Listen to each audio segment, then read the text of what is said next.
the forgotten son who held Israel's destiny. The untold story of Benjamin, the child of sorrow. A woman's cry pierces the desert wind. Between Bethel and Ephrath, on a road carved by countless feet, Rachel falls to her knees. The dust mingles with blood. Life and death dance together in a single moment. Her breath comes in shallow gasps. Her hands clutch at emptiness. This is not how the story was supposed to end. Benoni, she whispers with her final breath, son of my sorrow. But Jacob, the man who wrestled with God himself, takes the child in trembling hands. He looks into eyes that have never seen sunlight, into a face unmarked by the world's cruelty. Something stirs within him, something defiant. No, he says to the desert wind, to the gathering darkness, to death itself. You are Benjamin, son of my right hand. With those words, he changes more than a name. He changes the story's direction as the text presents it rather than making a supernatural claim. This child, born from tragedy, as recorded in the Hebrew Bible's Old Testament, would become the keeper of secrets, the guardian of the most sacred ground on earth. According to biblical tradition, the tribe that would birth kings and apostles, warriors and deliverers.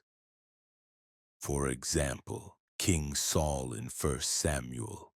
Paul self-identifies of the tribe of Benjamin in Romans. Yet for centuries his story has been whispered in shadows, forgotten beneath the thunder of his brothers' legacies.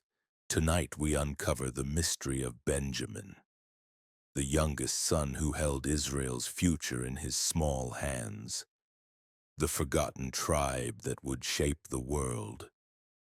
What if I told you that everything you thought you knew about the 12 tribes was incomplete? That the smallest among them carried the greatest burden?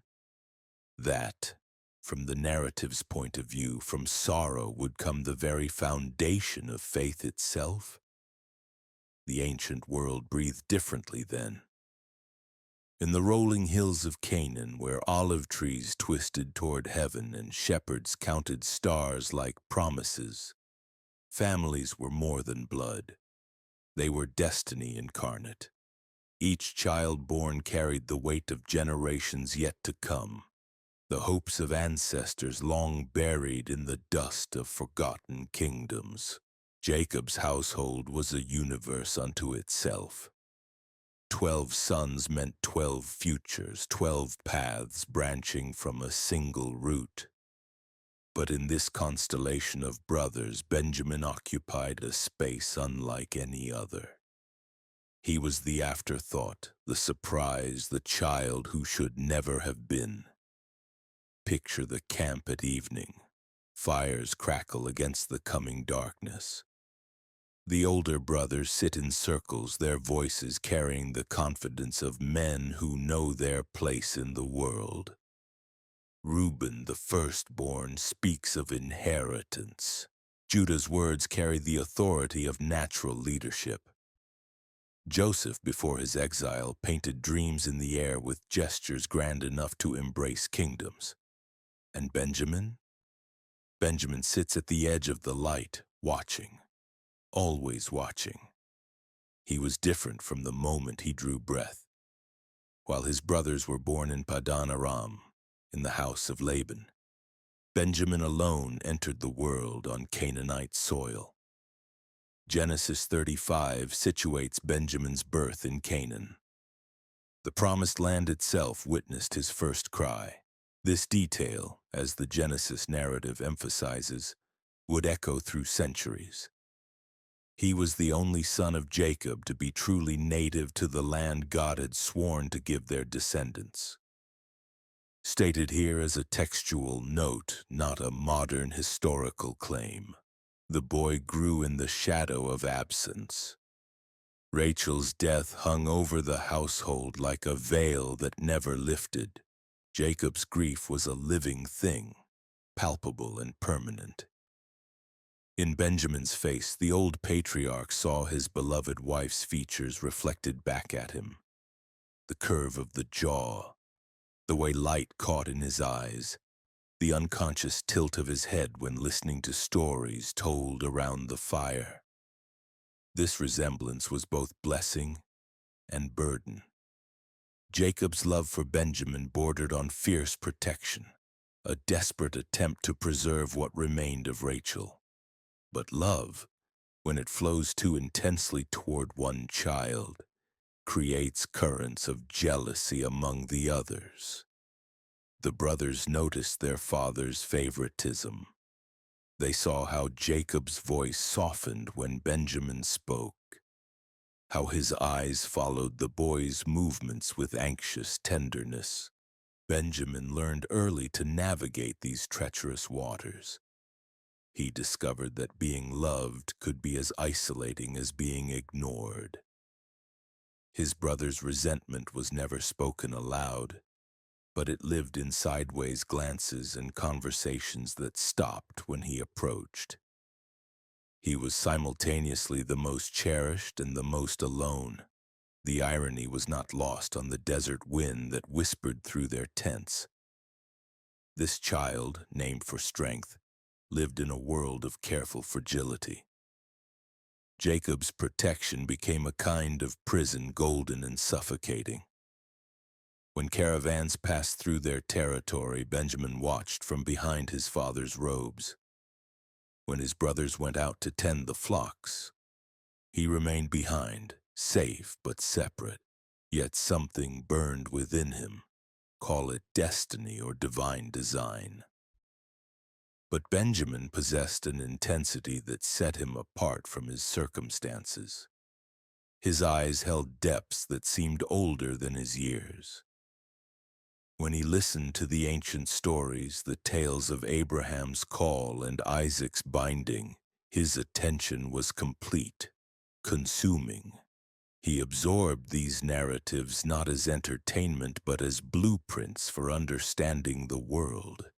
The land itself seemed to recognize something special in this youngest son. When he walked among the hills of Canaan, when his feet touched the soil that would one day bear his name, there was a rightness to it that even he could not articulate. It was as if the earth itself was preparing him for a role he could not yet comprehend. Benjamin's childhood was spent learning to read the silences, the pause before his father spoke his name heavy with unspoken sorrow, the way conversation shifted when the subject turned to their mother, the careful dance his brothers performed around his presence, never quite cruel but never fully accepting either. He became a student of human nature by necessity. Survival in a household of complex loyalties required understanding the unspoken rules, when to speak and when to remain silent, when his father's protection was a gift and when it was a liability, how to love brothers who saw him as both family and rival. The desert taught him other lessons, in the vast expanses between settlements where silence stretched like an ocean. Benjamin learned to listen for subtler sounds, the whisper of wind through stone that warned of changing weather, the different cadences of animal calls that signaled danger or peace, the way shadows fell that told stories of the day's progression. These skills would serve him well in years to come, though he could not know it then. The capacity for observation, for patience, for reading the signs that others missed. These were the gifts the wilderness gave to Jacob's youngest son.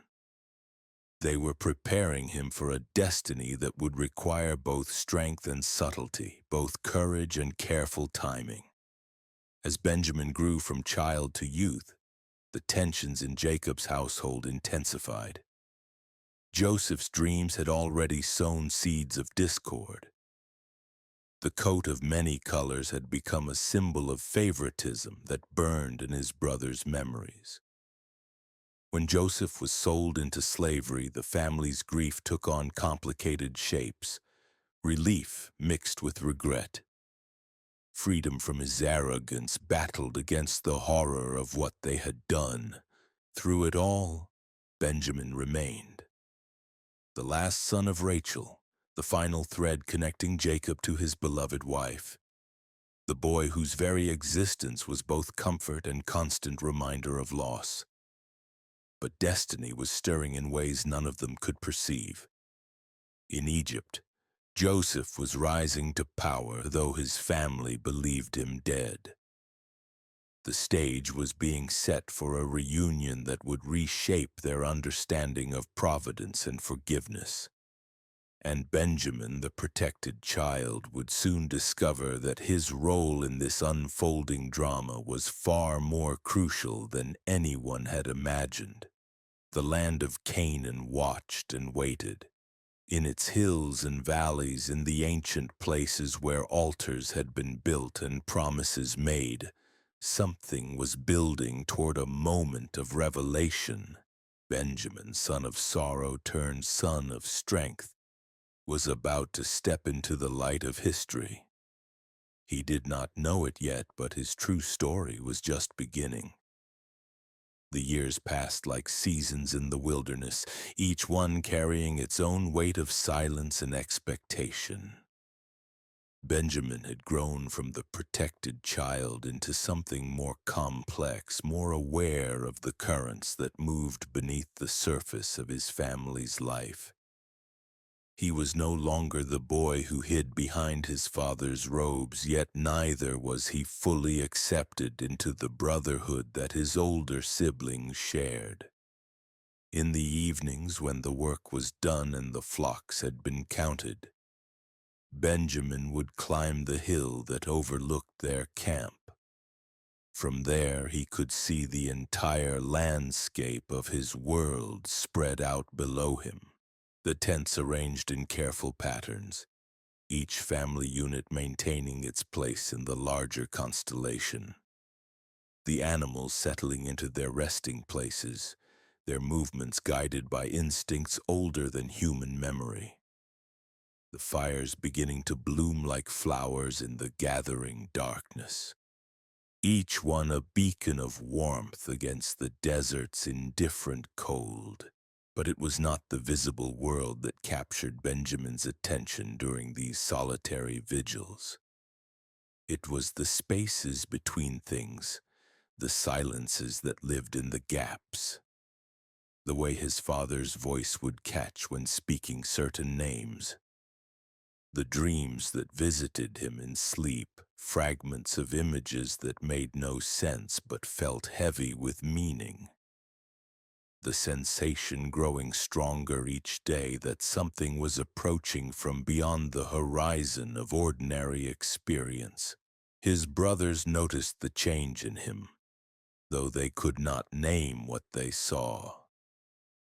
Where once Benjamin had been simply quiet, now he possessed a quality of listening that went deeper than hearing. When elders visited their camp and told stories of their ancestors, Benjamin absorbed every word with an intensity that bordered on hunger.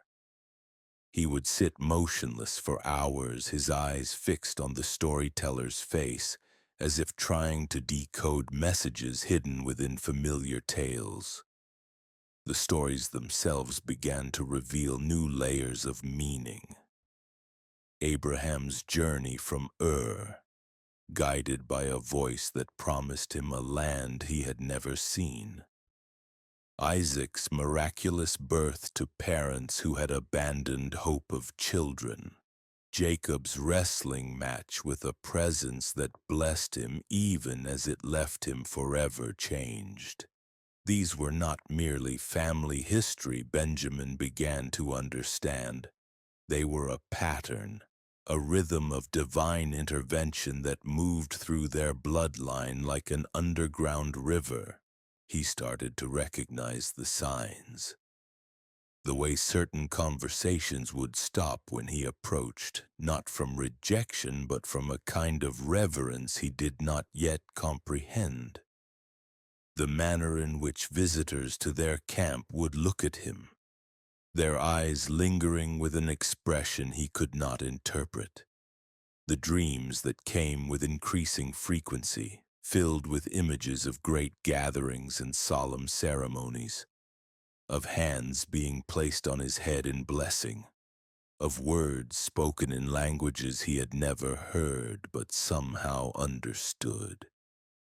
Jacob watched his youngest son's transformation with a mixture of pride and apprehension. The old patriarch had lived long enough to recognize the signs of divine attention.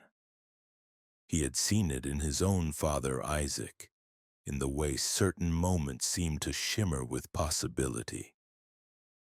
He had felt it himself during that long night beside the Jabbok River, when wrestling with the angel had left him both wounded and blessed. Now he saw something similar stirring in Benjamin, a quality of expectation that seemed to draw the very air around him into patterns of significance. The land itself appeared to respond to Benjamin's growing awareness.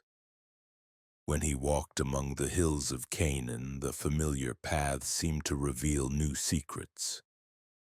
Ancient stones that had always been simply obstacles now appeared to hold stories within their weathered surfaces. Springs that had provided water for generations suddenly felt like sacred sites, places where heaven and earth touched in ways that human language could not adequately express. Other members of the household began to seek Benjamin out, not for his counsel, for he was still young, but for his presence. There was something calming about being near him during these days of subtle transformation. Servants would find excuses to work where he sat reading or thinking. His brothers' wives would bring their children to play near the places where he spent his quiet hours. Even the animals seemed drawn to him, gathering around him with a peacefulness that spoke of deeper harmonies. But with this growing sense of destiny came its own burden. Benjamin found himself caught between the world he had always known and something larger that he could sense but not yet see clearly. Sleep became elusive, filled with visions that felt more real than waking life, images of great ceremonies in places he had never visited, of crowds of people looking to him with expressions of hope and need, of responsibility that stretched far beyond anything his sheltered upbringing had prepared him for. The dreams were not frightening exactly, but they carried a weight that pressed against his chest like a physical presence. In them he saw himself standing before altars that reached toward the sky, his hands raised in gestures of blessing or supplication. He heard voices speaking his name with reverence, saw faces turned toward him with expectation that felt both wonderful and terrifying. Most disturbing of all, he began to see glimpses of events that seemed to extend far beyond his own lifetime, as if his actions would set in motion consequences that would ripple through generations yet unborn. Jacob noticed the change in his son's sleep patterns, the way Benjamin would wake in the dark hours before dawn with his eyes wide and his breathing quick. During these pre-dawn vigils, father and son would sometimes sit together in comfortable silence, neither speaking of what they both sensed approaching. Jacob's own memories of divine encounters had taught him that such moments could not be rushed or forced. They came in their own time, carrying their own authority. The household's daily rhythms continued unchanged, but beneath the surface everyone could feel the subtle shift in atmosphere. Meals were eaten with a kind of heightened attention, as if each gathering might be the last of its kind. Conversations carried an undertone of expectation, though no one could say exactly what they were waiting for. Even the most mundane tasks seemed infused with significance, as if ordinary actions were being transformed into ceremonies of preparation. Benjamin began to spend more time alone, not from a desire to separate himself from his family, but from a growing need to listen to something that could only be heard in solitude. He would walk to distant places beyond the boundaries of their usual territory, seeking spaces where the silence felt deeper and more complete.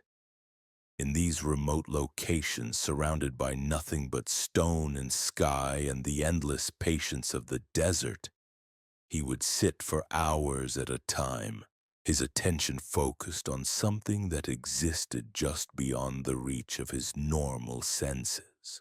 It was during one of these solitary vigils that Benjamin first became aware of being watched. Not by human eyes, but by a presence that seemed to inhabit the spaces between visible things. The sensation was not threatening, but it carried an authority that made his skin prickle with awareness. He found himself speaking aloud to this invisible observer, not in prayer exactly, but in a kind of conversation that felt as natural as breathing. "I know you are there," he would whisper to the desert wind. "I feel you watching, waiting for something. What is it you want from me?" The responses came not in words, but in shifts of light and shadow, in the way certain stones seemed to pulse with inner warmth, in the sudden appearance of birds or small animals that would regard him with an intelligence that felt almost human. These signs might have been dismissed as coincidence by a different temperament, but Benjamin's growing sensitivity allowed him to read them as a language, a form of communication that bypassed rational understanding and spoke directly to his spirit. As the months passed, these encounters became more frequent and more intense. Benjamin would return from his solitary walks with his eyes bright, and his manner charged with an energy that his family could feel but not fully understand. He began to speak less, but his words carried more weight when he did choose to voice his thoughts. His questions became more penetrating, his observations more precise, as if he were learning to see the world through eyes that could perceive layers of meaning invisible to others. The transformation was subtle but undeniable. The boy who had once lived in the shadow of his father's protection was becoming something else entirely. Not yet a man in the conventional sense, but something more than a child, touched by forces that operated according to laws older than human civilization. His family watched this metamorphosis with a mixture of wonder and unease, sensing that they were witnessing the emergence of something unprecedented in their experience. Benjamin himself felt the change most acutely during the deep hours of night, when sleep would not come and the boundary between dream and waking seemed to dissolve entirely. It was then that he would feel most clearly the presence of the force that was reshaping his understanding of himself and his place in the world. He began to sense that his story was not his own, that he was being prepared for a role that would extend far beyond his personal desires or ambitions. The weight of this realization was both exhilarating and overwhelming. To be chosen for something beyond ordinary experience was the deepest desire of his heart. Yet the implications of such selection carried responsibilities that seemed impossibly vast. In the darkness before dawn, lying on his simple bed while the camp slept around him, Benjamin would stare at the stars and wonder if he possessed the strength to bear whatever burden was being prepared for him. The stars themselves seemed different now, arranged in patterns that spoke of destiny and purpose. Where once he had seen random points of light scattered across the darkness, now he perceived a kind of celestial writing, a message spelled out in luminous script across the dome of heaven. He could not yet read this message clearly, but he sensed that understanding would come when the proper time arrived. His father Jacob had taught him that their family's history was marked by moments of divine intervention, times when the ordinary flow of events was interrupted by encounters with forces that operated beyond human comprehension. Abraham's call to leave his homeland, Isaac's deliverance from sacrifice, Jacob's wrestling with the angel. These were the pivotal moments that had shaped their lineage and determined their destiny. Now Benjamin began to understand that his own moment was approaching. The signs were unmistakable to anyone who had learned to read the language of providence. The dreams, the visions, the growing sense of being observed and prepared, all pointed toward an encounter that would transform not only his own life but the trajectory of his entire family's future. The question was not whether this moment would come, but when and in what form. Benjamin found himself suspended in a state of constant readiness, alert to every shift in the spiritual atmosphere around him. He knew that when the time came, there would be no mistaking it. The call, when it finally arrived, would carry its own unmistakable authority.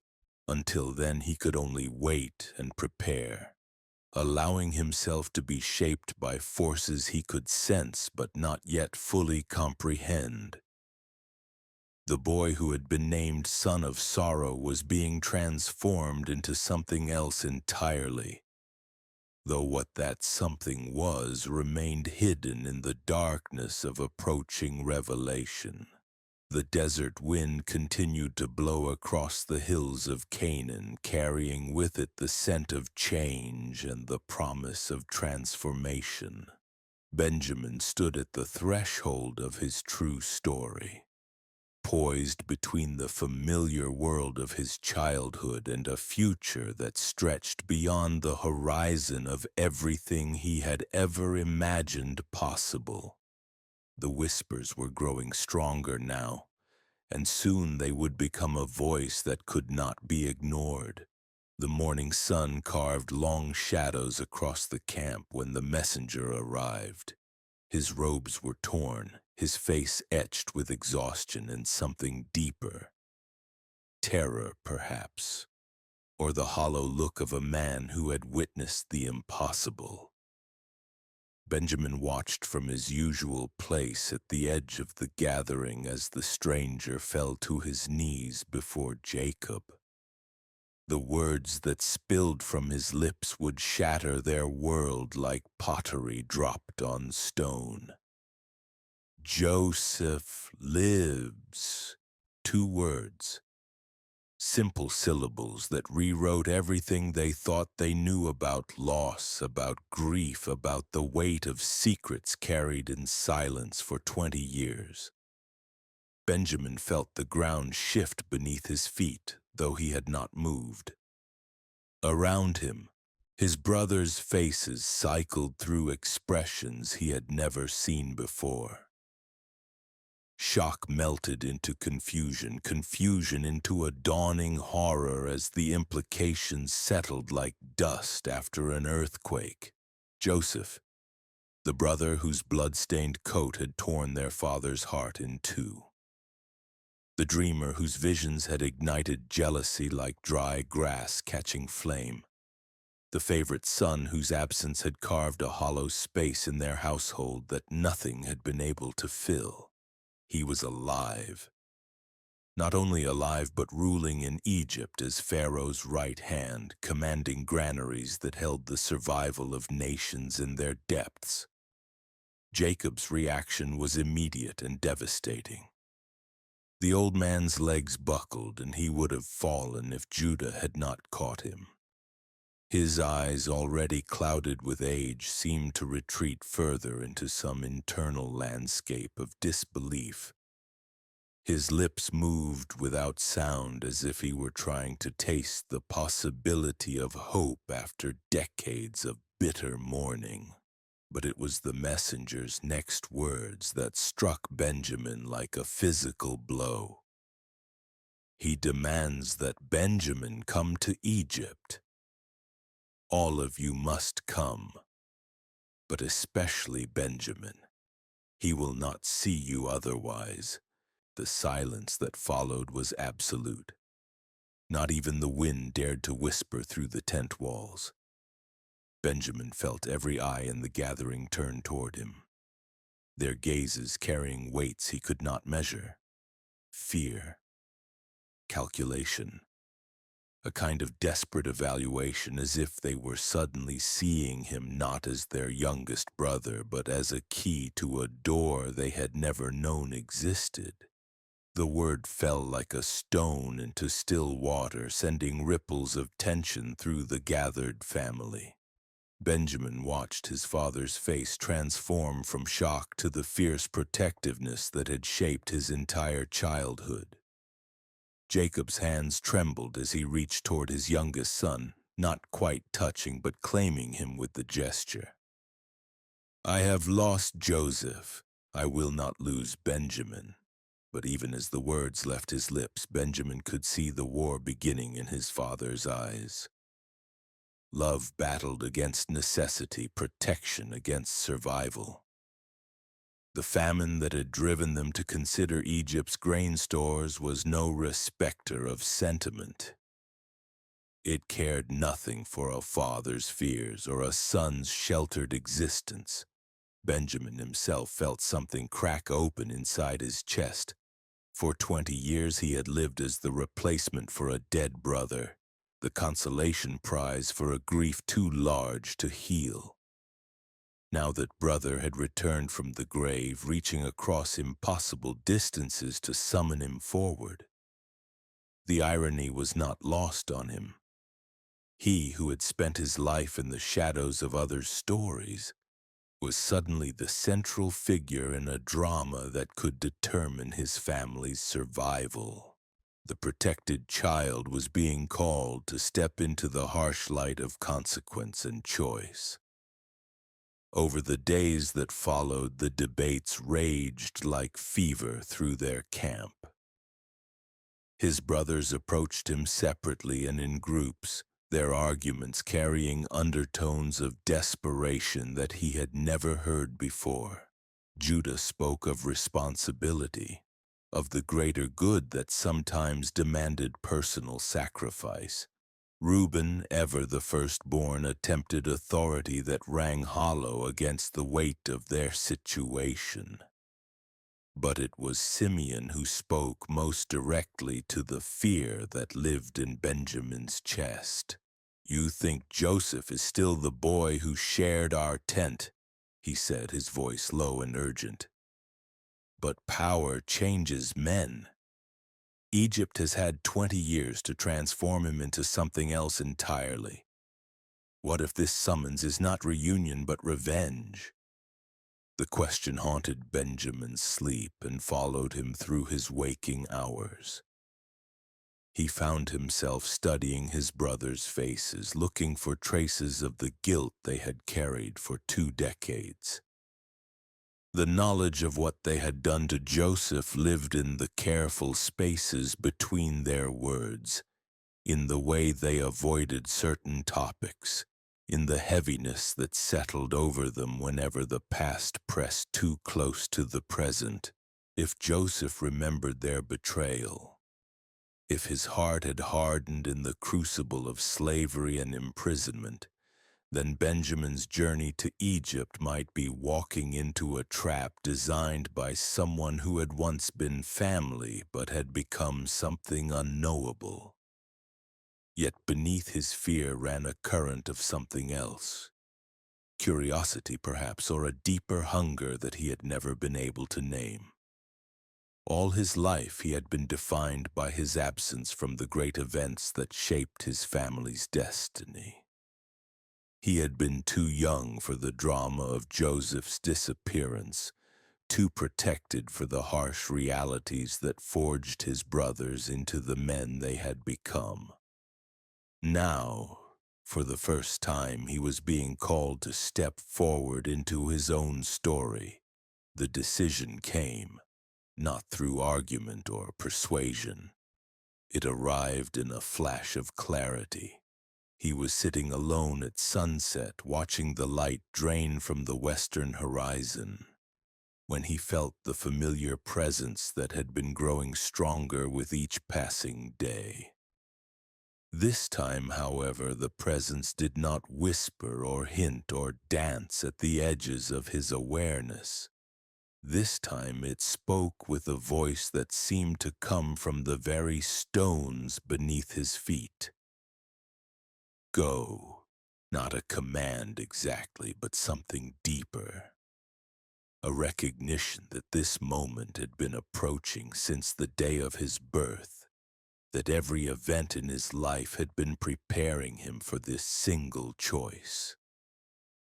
The protected childhood, the careful sheltering, the growing awareness of forces moving beyond ordinary perception.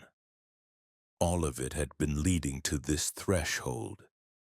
Benjamin rose from his place and walked back toward the camp, his steps carrying a certainty that surprised him. He found his family gathered around the central fire, their faces flickering between light and shadow as they continued their endless debate. "I will go," he said, and his words cut through their arguments like a blade through cloth. Jacob's reaction was immediate and heartbreaking.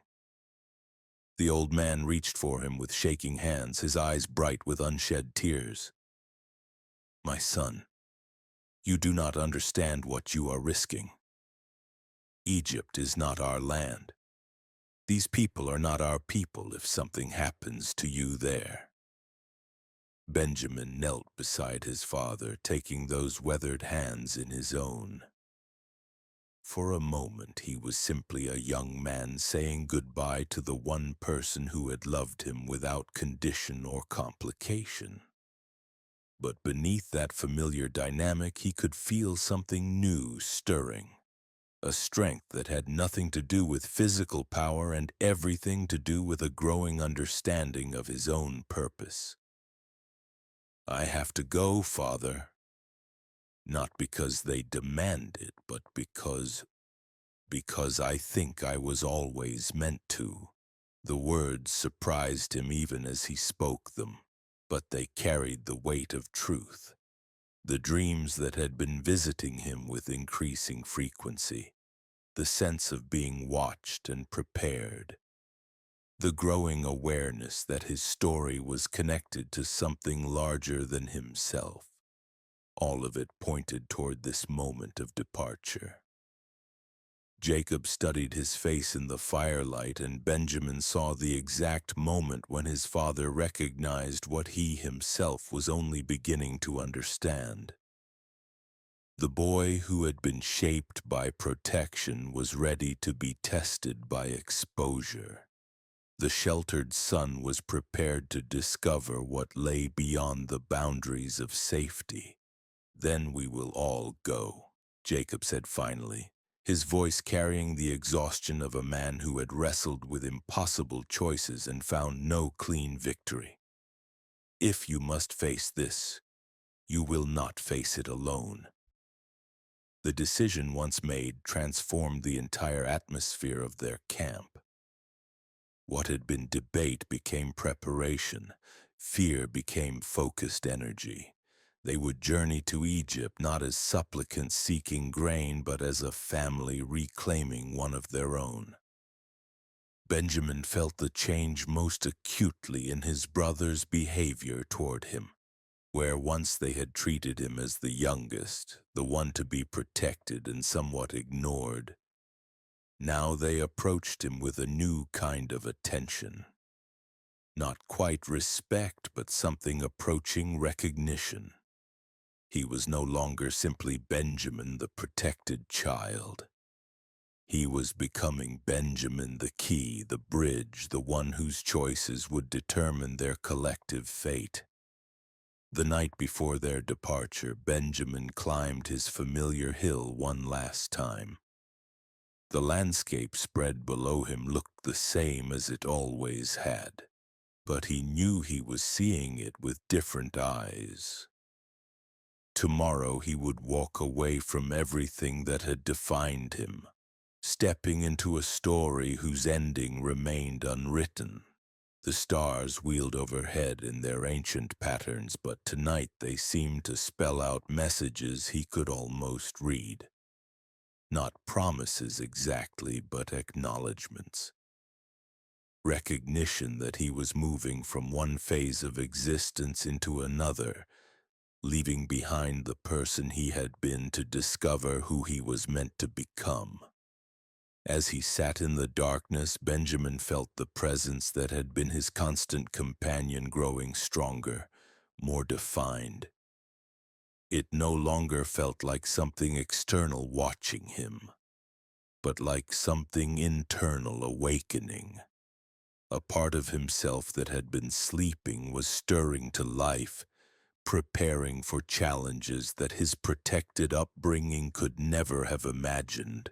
When he finally rose to return to camp, Benjamin carried with him the knowledge that this was not just a journey to Egypt. It was a journey into his own destiny, toward a confrontation not only with a brother he had barely known, but with the person he was meant to become.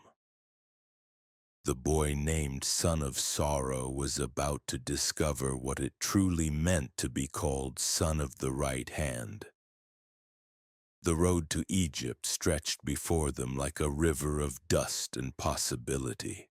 Each step carried Benjamin further from the familiar rhythms of his father's household and deeper into a landscape that seemed to pulse with ancient mysteries. The very air felt different here, charged with the accumulated weight of civilizations that had risen and fallen along these trade routes for countless generations. Benjamin rode near the center of their caravan, surrounded by his brothers but somehow separate from their nervous conversations. The closer they drew to Egypt, the more intense became his sense of approaching something that would change him forever. It was not fear exactly that gripped him, but a kind of electric anticipation, as if the very atoms of his being were preparing for transformation. The land itself seemed to recognize their passage. Desert winds that had blown unchanged for millennia suddenly carried new scents, hints of the great river that watered Egypt's fields and the smoke of cities larger than anything Benjamin had ever imagined. Birds appeared that he had never seen before, their calls adding unfamiliar notes to the symphony of their journey.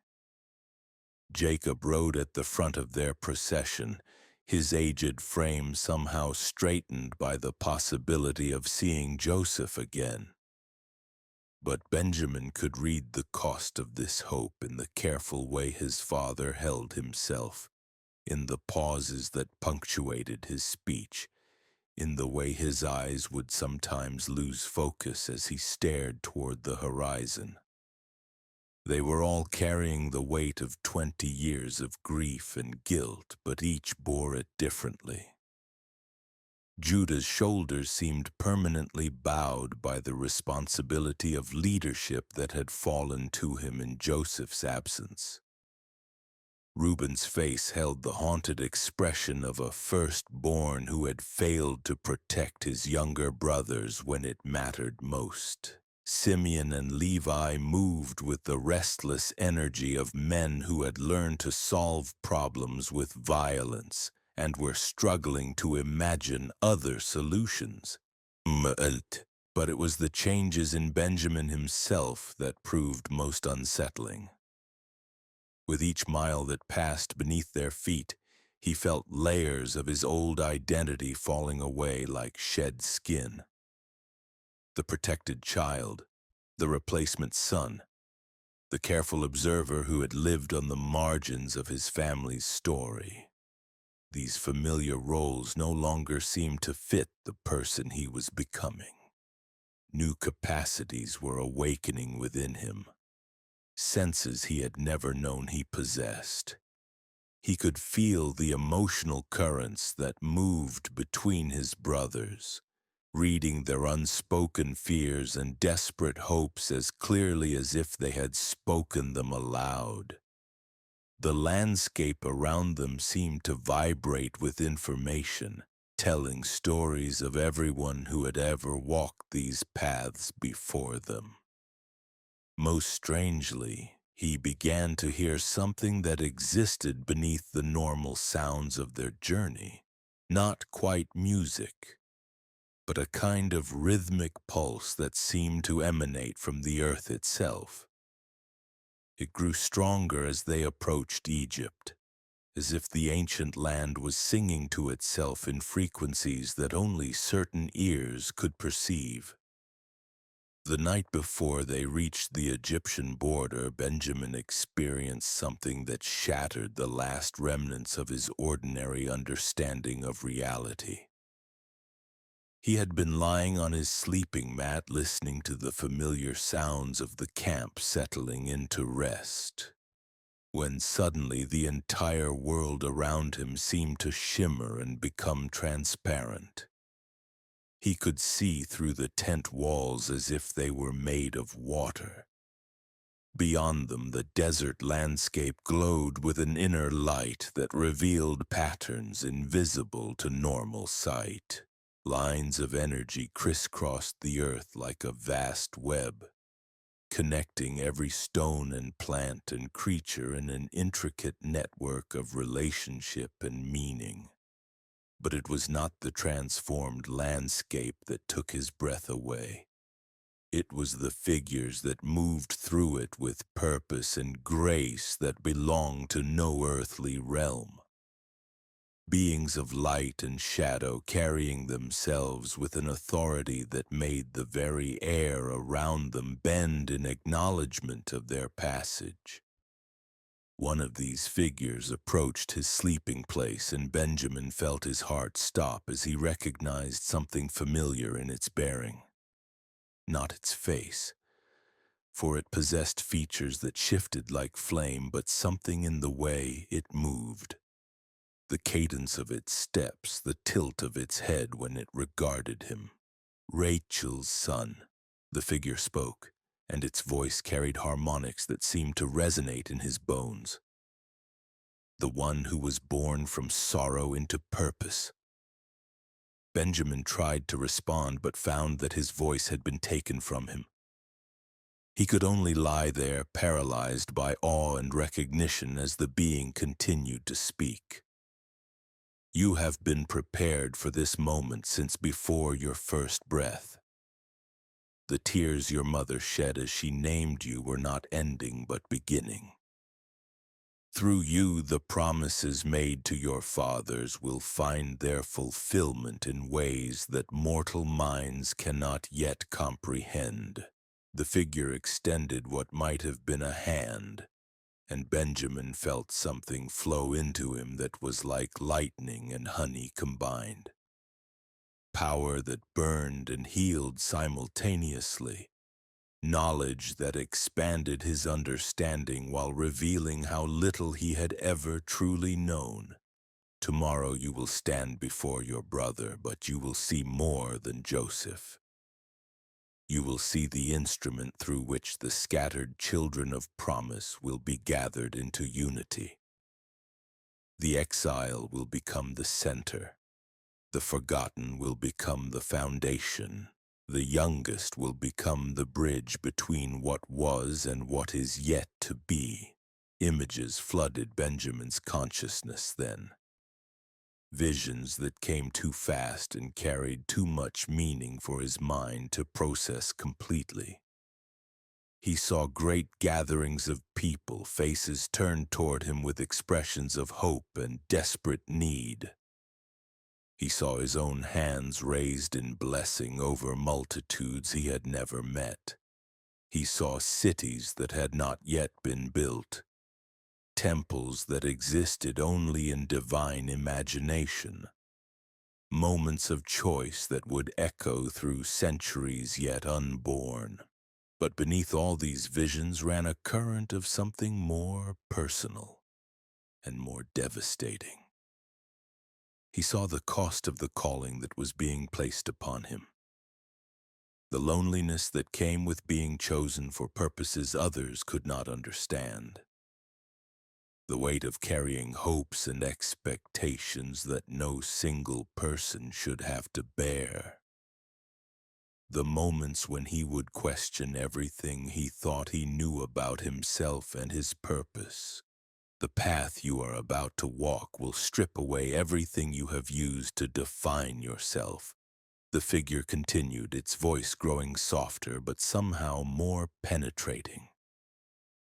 You will discover that the person you thought you were was only preparation for the person you are called to become. This transformation will be more painful than you can imagine and more necessary than you can understand. Benjamin felt tears streaming down his face, though he had not been aware of crying. The beauty and terror of what was being revealed to him pressed against his consciousness like a weight that threatened to crush him even as it lifted him toward something transcendent. But you will not walk this path alone, the being said. And suddenly its voice carried tones that Benjamin recognized from his childhood, echoes of lullabies sung over his cradle and prayers whispered in the darkness when he had been afraid. The love that brought you into being will sustain you through every trial. The purposes that shaped your birth will provide strength for every step of your journey. The figure began to fade then, becoming translucent against the star-filled sky. But before it disappeared entirely, it spoke one final word that burned itself into Benjamin's memory with the force of divine decree: remember. Benjamin woke to find the sun already climbing toward its zenith, though it felt as if only moments had passed since he had closed his eyes.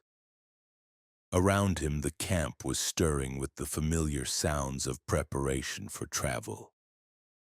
His brothers moved through their morning routines with the practiced efficiency of men who had spent their lives on the road.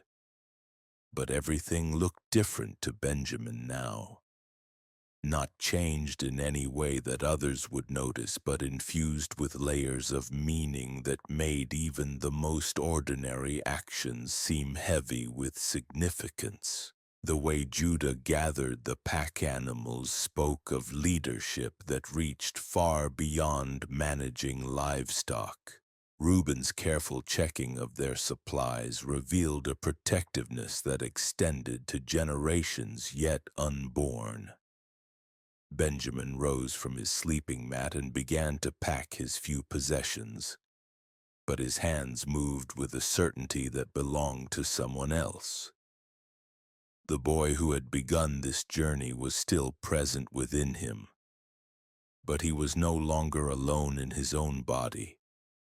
Something larger had taken up residence in the spaces between his thoughts, a presence that transformed his understanding of everything around him. As they resumed their journey toward the Egyptian border, Benjamin found himself riding with a new kind of attention. Every detail of the landscape seemed pregnant with meaning.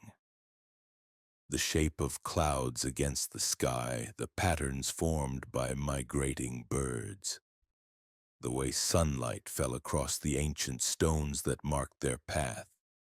All of it spoke in a language he was only beginning to learn but somehow already understood. His brothers noticed the change in him, though they could not name what they saw. Where once Benjamin had been quiet, now he possessed a quality of stillness that went deeper than silence. His eyes held depths that seemed older than his years, and when he spoke, his words carried a weight that made others pause and listen in ways they had never done before. Jacob, riding nearby, watched his youngest son with a mixture of wonder and grief. The old patriarch had lived long enough to recognize the signs of divine visitation, but seeing them manifest in Benjamin filled him with a complex mixture of pride and loss. He was witnessing the transformation of his protected child into something that transcended the boundaries of ordinary human experience. And he knew that this change marked the end of an era he would never be able to reclaim. As the great river of Egypt came into view on the horizon, Benjamin felt the presence within him stir with anticipation. He envisions these moments as part of a literary, poetic journey, presented here as narrative, not as a claim of verifiable historical visions. The encounter that awaited him with Joseph was only the beginning of a story that would unfold in ways none of them could imagine. He was no longer simply traveling to reunite with a brother he barely remembered. He was walking toward a destiny that had been prepared for him before the foundations of the world were laid. The boy named for sorrow had been transformed into something else entirely. In this telling, he was becoming the bridge between worlds, the keeper of promises, the one through whom scattered fragments would be gathered into wholeness. The encounter beyond words had changed everything, and there was no turning back. The city of Memphis rose from the Nile Delta like a fever dream made manifest in stone and gold. Benjamin had never conceived that human hands could create structures so vast, so impossibly tall that they seemed to pierce the very belly of heaven. The pyramids stood in the distance like geometric mountains, their surfaces catching sunlight and throwing it back in patterns that hurt the eyes to follow. But it was not the architecture that stopped his breath as their caravan approached the city gates. It was the sheer density of human life pressed into spaces that seemed too small to contain such abundance. Merchants hawked their wares in languages that twisted around his ears like foreign music. Children darted between the legs of camels and oxen, their laughter mixing with the bellowing of animals and the constant rhythm of construction that never seemed to pause. The air itself was thick with scents that told stories Benjamin had no reference points to understand. Incense burning in temples dedicated to gods whose names carried the weight of millennia.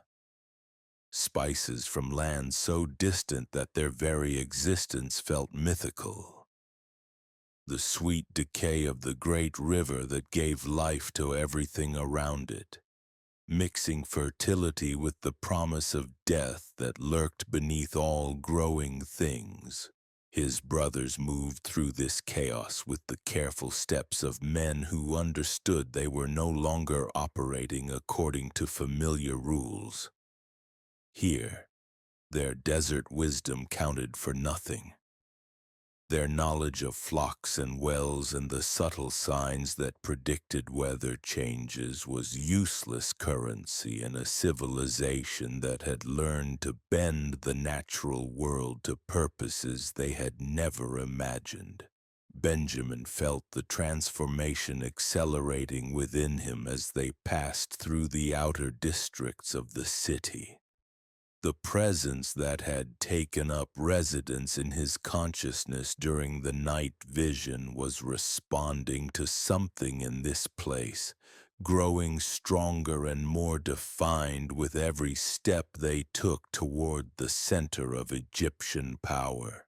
"Stay close," Judah murmured, his voice tight with the strain of leadership in unfamiliar territory. "Remember, we are here at Joseph's invitation, but we are still foreigners.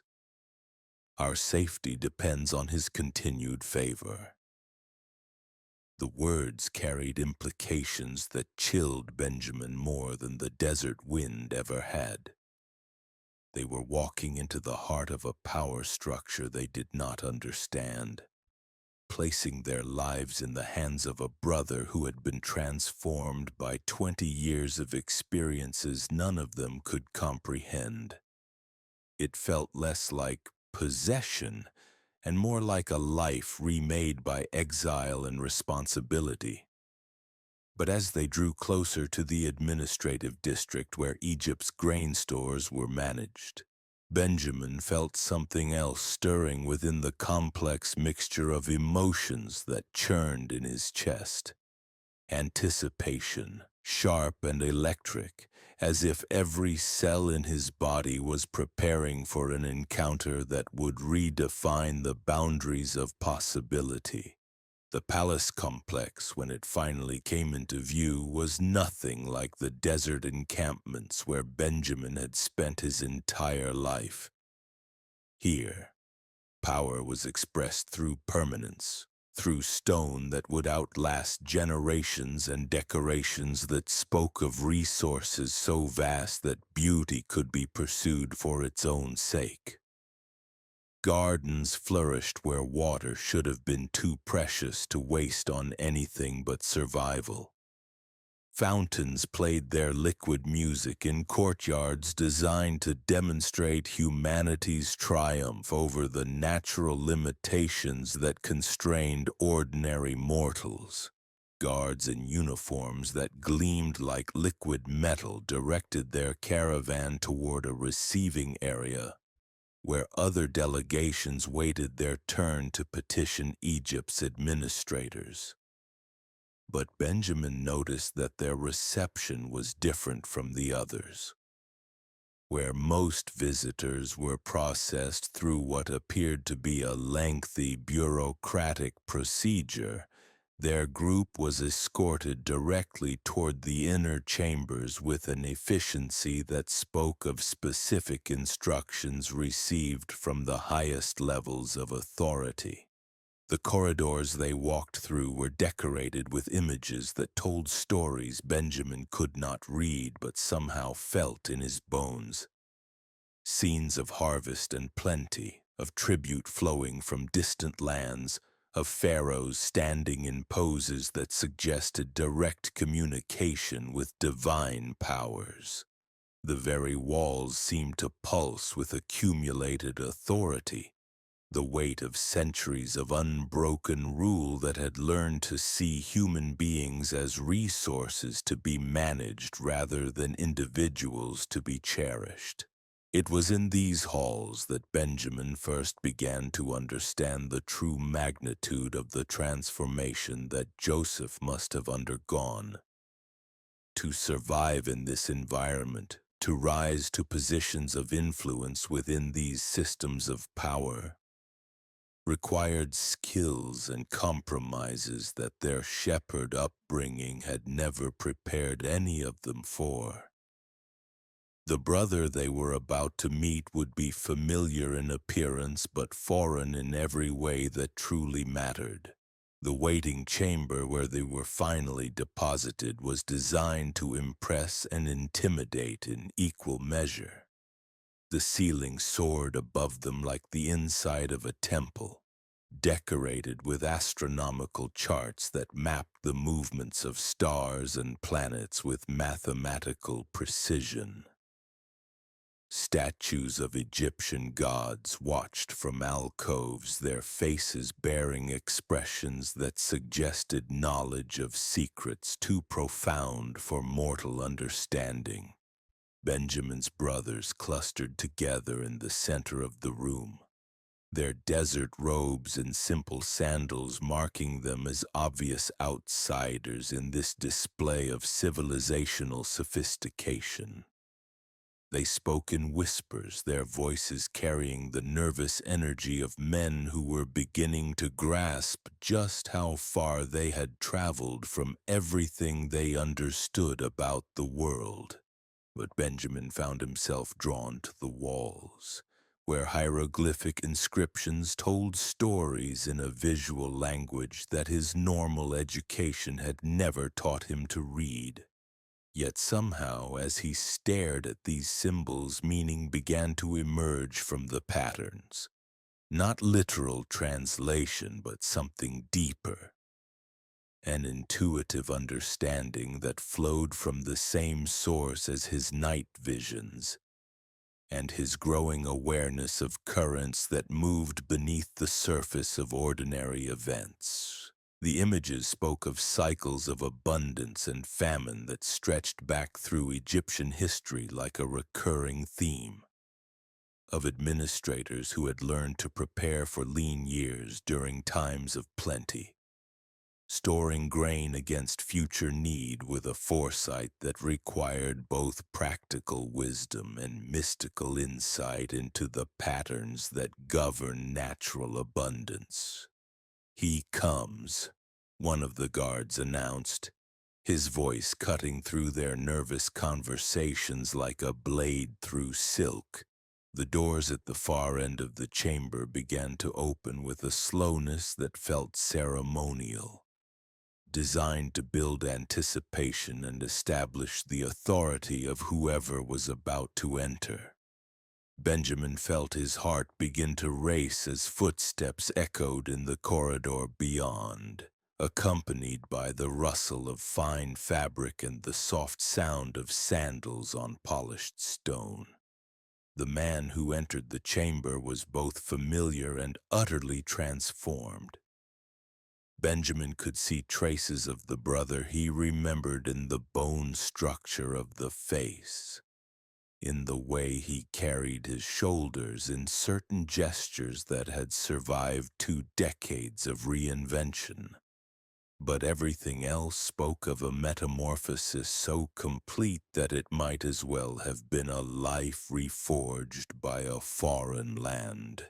Joseph's skin had been darkened by Egyptian cosmetics, his eyes outlined with kohl in the manner of the ruling class. His head was shaved in the Egyptian style, covered by an elaborate headdress that proclaimed his rank within the administrative hierarchy. The simple shepherd's tunic of their childhood had been replaced by garments that whispered of wealth and authority with every movement, but it was his eyes that struck Benjamin most forcefully. They held depths that had not been there in their youth, layers of experience that spoke of suffering and triumph in measures that no single lifetime should have to contain. These were the eyes of a man who had learned to see human nature from angles that most people never suspected existed, who had discovered both the heights and depths of what mortals were capable of when pressed by desperation or elevated by power. The brothers fell to their knees in the Egyptian manner, their foreheads touching the polished floor in gestures of submission that felt like betrayals of everything they had been raised to believe about human dignity. But Benjamin remained standing, held upright by forces he could not name, his eyes locked with Joseph's in a moment of recognition that transcended the protocols of Egyptian court etiquette. "Benjamin," Joseph spoke his name, and his voice carried harmonics that Benjamin remembered from childhood games and shared secrets whispered in the darkness of their father's tent. But underneath those familiar tones ran currents of authority and calculation that belonged to someone who had learned to survive by reading the intentions of others before they fully formed in their own minds. "My lord," Benjamin replied, using the formal address that the situation demanded, but loading it with inflections that spoke of relationship deeper than political protocol. Joseph studied him for a long moment, his expression cycling through emotions too complex for simple classification. Benjamin saw recognition there, and something that might have been relief, but also evaluation of a kind that made his skin prickle with awareness. He was being measured against standards he could not identify, judged by criteria that had been developed through experiences he could not share. "You have grown," Joseph said finally, and the simple statement carried weights that pressed against Benjamin's consciousness like physical objects. "The boy I remember has become something I did not expect." The conversation that followed was conducted in layers, with surface meanings that satisfied the watching guards and deeper communications that flowed through glances and gestures and the careful selection of words that carried multiple possibilities of interpretation. Joseph questioned them about their journey, about their father's health, about the state of the flocks and the impact of the famine on their traditional grazing grounds. But Benjamin sensed that these practical inquiries were secondary to a different kind of assessment taking place simultaneously. Joseph was evaluating not just their immediate needs, but their capacity to understand and participate in plans that extended far beyond simple relief from hunger. He was testing their readiness for revelations that would transform their understanding of themselves and their place in the larger patterns of divine purpose. The interview concluded with arrangements for their accommodation within the palace complex. But Benjamin noticed that he was assigned quarters separate from his brothers, closer to Joseph's private chambers.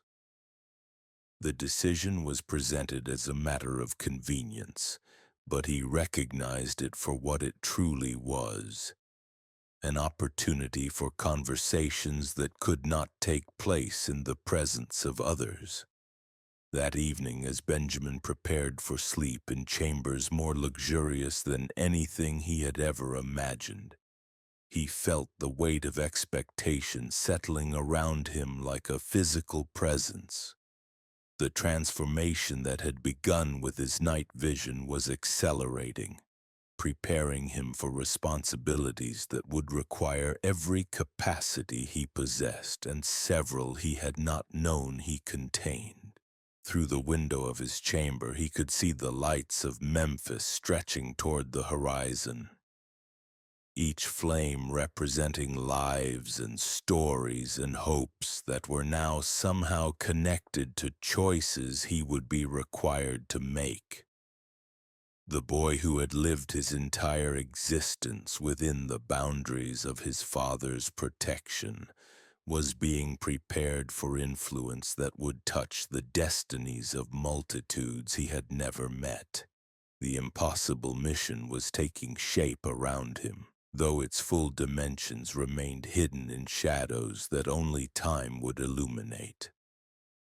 But Benjamin no longer felt afraid of the unknown. The presence within him had grown strong enough to provide guidance, and the love that had shaped his earliest memories was proving capable of sustaining him through transformations he could never have imagined. tomorrow would bring revelations that would complete his understanding of why he had been called to this place.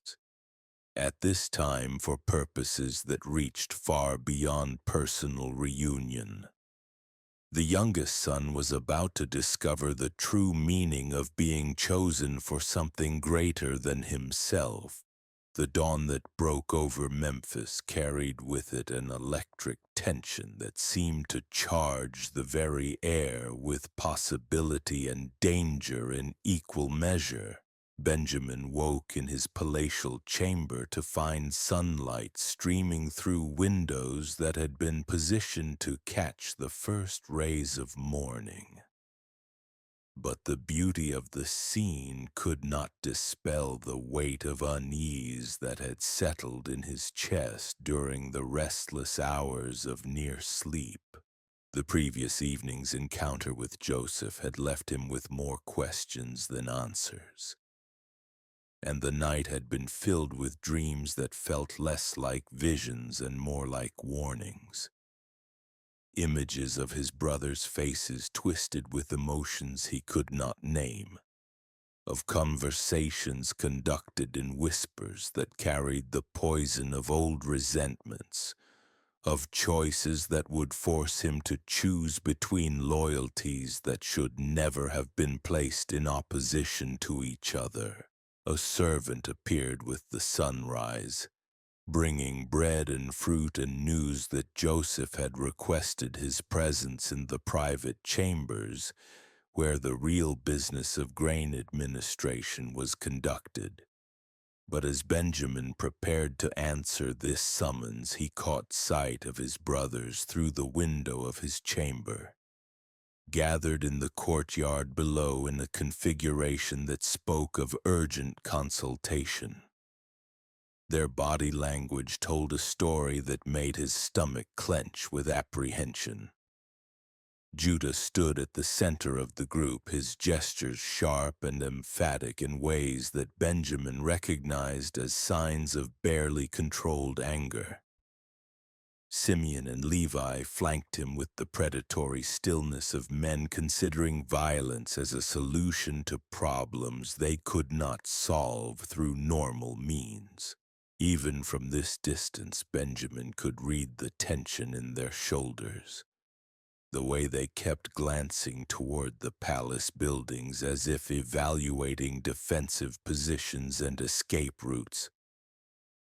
These were the movements of men who felt trapped, who were beginning to suspect that their reunion with Joseph might not unfold according to the hopeful scenarios they had allowed themselves to imagine.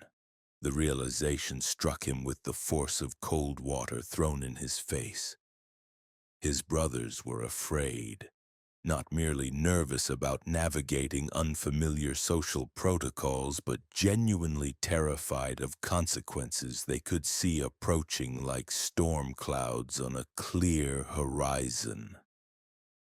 Their guilt over Joseph's treatment 20 years earlier was transforming from a manageable burden into an active threat, and they were beginning to understand that their youngest brother might be the key to a trap they had walked into with their eyes closed. The desert wind still carries whispers of his name. Benjamin, the forgotten son who held the threads of destiny in his small hands. In the narrative frame used here, from sorrow came strength. From exile came purpose. From the youngest came the foundation upon which nations would stand. His story echoes in every heart that has felt overlooked, every soul that has carried burdens too heavy for their shoulders, every spirit that has discovered greatness hiding in the shadows of ordinary moments. The boy who was named for grief became the man who bridged worlds, as this educational retelling presents it, proving that our deepest wounds often become our greatest gifts. If this ancient tale stirred something within you, if you found yourself in Benjamin's journey from rejection to revelation, Share your thoughts below. Subscribe to walk with us through more forgotten stories that shaped our world, and discover the next untold chapter waiting in the shadows of history. Disclaimer. This episode is an educational narrative drawing on the Hebrew Bible/Old Testament. Interpretations are attributed to the cited texts. Sometimes the most powerful truths are found not in the voices that shout, but in the whispers that endure.